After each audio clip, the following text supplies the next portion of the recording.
토끼와 고양이. 우리 집 후원의 안채에 살고 있는 셋째 아줌마가 여름에 한 쌍의 흰 토끼를 사가지고 왔다. 자기 아이들에게 주려고 산 것이다. 이 한 쌍의 토끼는 어미 곁을 떠난 지 얼마 안 되는 듯 했다. 동물이긴 해도 그런대로 천진스러워 보였다. 작고 불구레한 귀를 뾰족이 곤두세우고 코끝을 실룩이며 놀란 듯한 눈초리를 엿보이게 하는 것은 아마 사람이나 장소가 생소하게 느껴져 예전의 집보다 마음이 안 놓이기 때문일 것이다.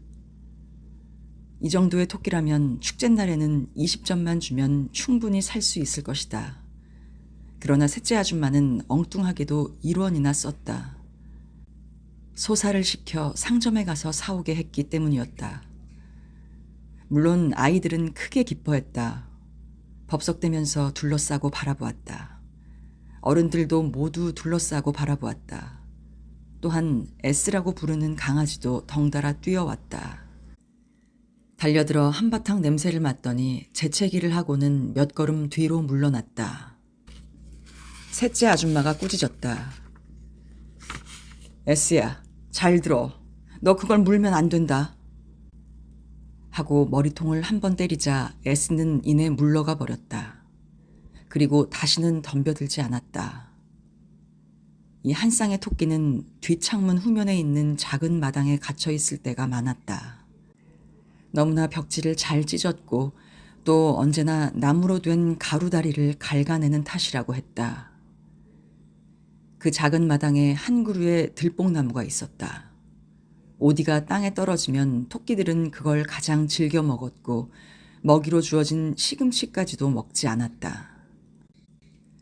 까마귀나 까치가 내려오려고 하면 그들은 몸을 웅크려 뒷발로 땅을 한번 힘껏 차고 후다닥 소리를 내며 마치 눈뭉치가 날듯 곧게 뛰어올랐다.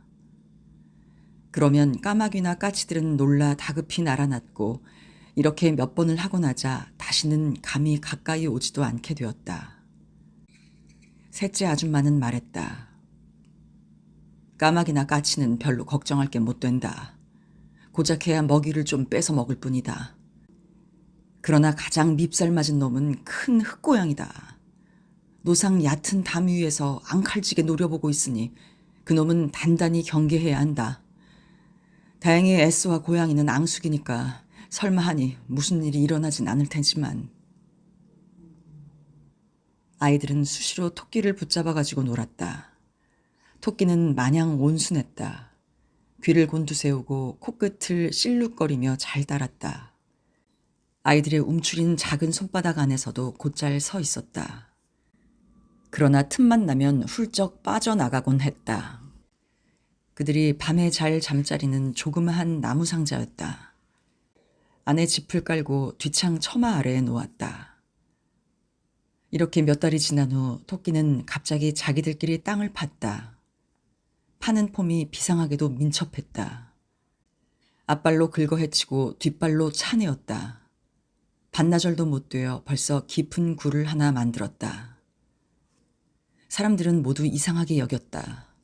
후에 자세히 살피니 한 놈의 배가 다른 놈보다 훨씬 불렀다. 다음 날에는 토끼들이 마른 풀과 나뭇잎을 물고 굴 속으로 들어가느라고 부산하게 반나절을 보냈다. 사람들은 모두 토끼 새끼를 보게 될 것이라고 말하며 즐거워했다. 셋째 아줌마는 아이들에게 엄명을 내렸다. 앞으로 다시는 토끼를 잡지 못한다. 우리 어머니도 토끼 가족이 번성하는 것을 무척 기뻐하셨다. 그리고 장차 토끼 새끼들이 어미젖에서 떨어지게 되면 2마리쯤 얻어다가 당신 방문 밖에서 키우겠다고 하셨다. 그 후로 토끼들은 자기들이 만든 굴 속에서만 살았다. 이따금 나와서 살짝 먹이를 먹기도 했으나 이내 숨어버렸다. 그들이 먹을 거리를 미리 굴 속에 장만해 놓은 것인지 또는 아예 먹지 않는 것인지 통 알 수가 없었다.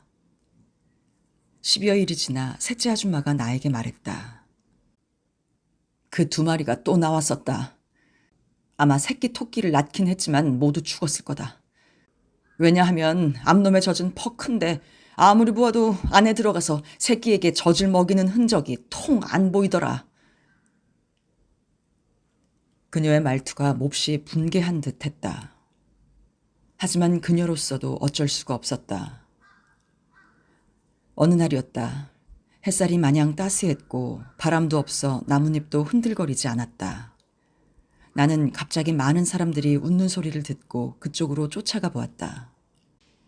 사람들은 셋째 아줌마네 뒷창에 기대어 서서 바라보고 있었다. 다름이 아니라 새끼 토끼 한 놈이 마당에서 뛰고 있었다.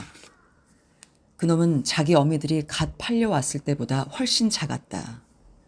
그러나 이미 뒷발로 차서 튕기며 깡충 뛰어오를 줄 알았다. 아이들은 서로 다투어 나에게 알려주었다. 또 한 마리 새끼 토끼가 굴 구멍까지 와서 머리를 내밀고 두리번거렸어. 그러나 즉시 움츠리고 되돌아 들어갔어. 아마 이놈의 동생 토끼일 거야. 새끼도 풀잎을 주워 먹으려 했다. 그러나 어미는 허락하지 않는 듯 왕왕 입으로 가로질러 빼앗아 갔다. 그렇다고 자기가 먹는 것도 아니었다. 아이들의 웃음소리가 시끄럽게 울리자 새끼는 드디어 놀라 깡충거리며 몸을 굴 속으로 숨겨버렸다. 그러자 어미도 굴 구멍까지 따라가 앞발로 자기 새끼의 등 뒤를 밀었다. 다 밀어넣고는 다시 흙을 긁어 구멍을 막았다. 이때부터 작은 마당은 더욱 법석됐으며 창에서도 노상 사람들이 살펴보곤 했다. 하지만 또다시 그들 새끼와 어미가 나타나지는 않았다. 때마침 연달아 날이 음산했었다. 셋째 아줌마는 다시 그놈의 큰 흙고양이의 독살스런 소나귀에 걸려 일이 저질러진 것이라고 걱정했다.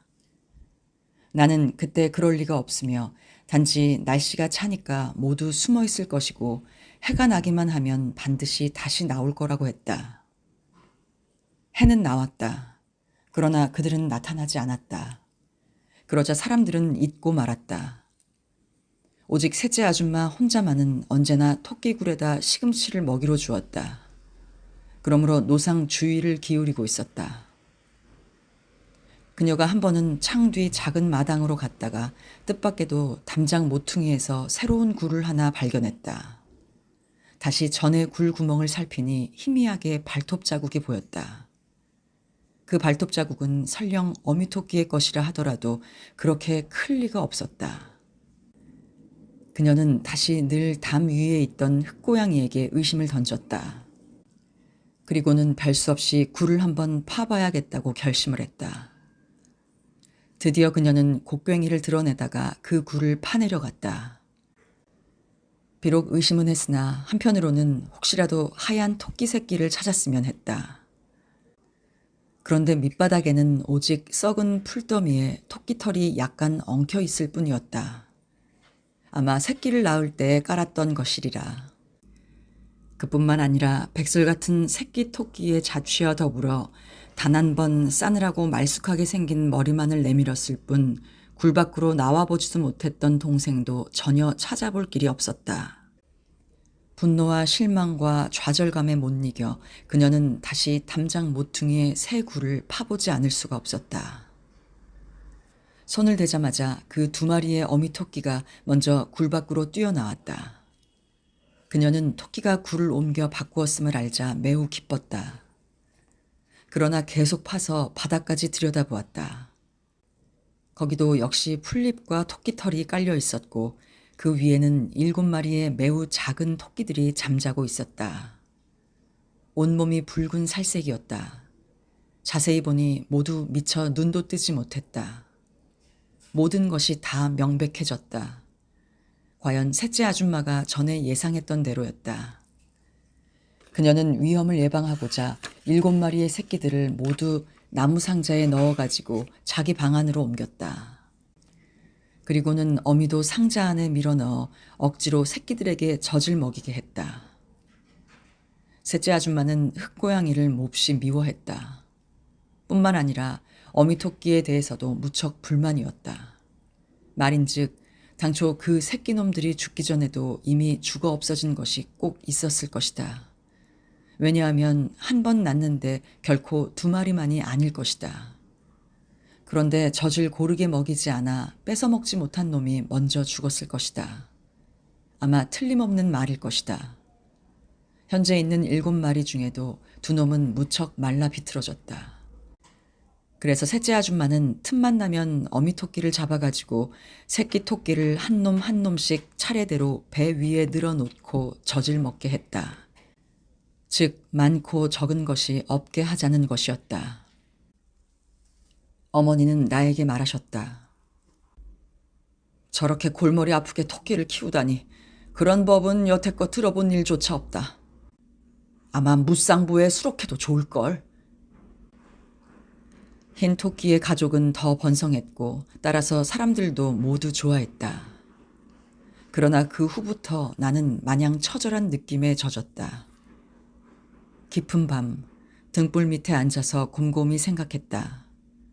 그 2개의 작은 생명은 결국 사람도 귀신도 모르게 어느 때인지도 모르게 벌써 없어졌다. 생물사 위에 하등의 자취도 남기지를 못했고 또한 S조차도 한마디 짓지도 못했다. 이에 나는 옛일을 기억해냈다. 전에 내가 화관에 살고 있을 때였다. 아침 일찍 일어나서 보니 큰 느티나무 밑에 집 비둘기의 털이 어수선하게 흩어져 있었다. 그것은 분명히 매의 주둥이에 걸려 재물이 된 것이었다. 그러나 아침나절에 소사가 와서 훌쩍 쓸어 치우고 나자 아무것도 눈에 띄지 않게 되었다. 그 누가 조금 전에 그곳에서 하나의 생명이 사라져갔다는 사실을 알겠는가. 나는 또 전에 북경의 서사페루라는 거리를 가다 강아지 한 마리가 마차에 깔려 막 죽어가는 것을 보았었다. 그러나 돌아올 무렵에는 치워버렸는지 아무것도 없었다. 아무것도 모르고 총총걸음으로 오가는 사람들, 그 누가 바로 아까 그곳에서 하나의 목숨이 끊어져 갔었다는 사실을 알았겠는가.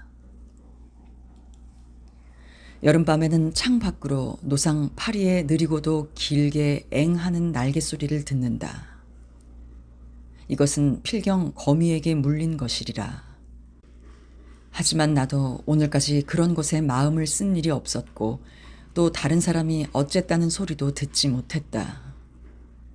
가령 조물주도 원망할 수 있다면 당장에 나는 생각하리라. 그는 정말이지 생명을 너무나 함부로 만들고 너무나 함부로 부순다고. 야옹 소리를 지르며 또 2마리의 고양이가 창밖에서 싸우기 시작했다. 사나야, 너 또 거기서 고양이를 때렸구나. 아니에요. 제 놈들끼리 싸워요. 제가 언제 때리나요?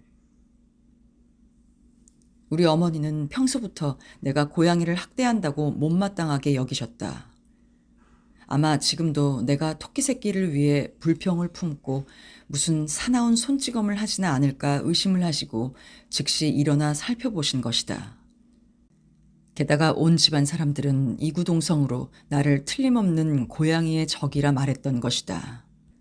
전에 나는 고양이를 해친 일도 있었고 평상시에도 노상 고양이를 때렸다. 특히 그것들이 교미할 때 그랬다. 하기는 내가 놈들을 때린 까닭은 절대로 그것들이 교미를 하기 때문은 아니었다.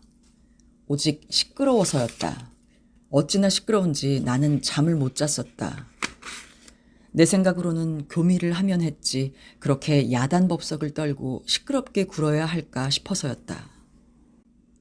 하물며 흑고양이가 토끼 새끼를 죽였으므로 나는 더욱 명분이 서는 무력 동원을 하는 셈인 것이다. 내 생각에도 어머님이 실로 지나치게 신경을 쓰시는 것 같았다.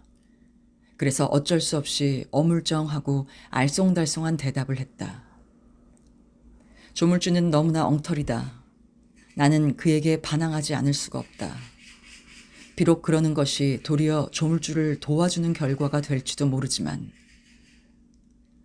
저놈의 흑고양이는 오래도록 얕은 담 위를 오만한 눈으로 활보할 수 없을 것이다. 나는 단호하게 생각했다.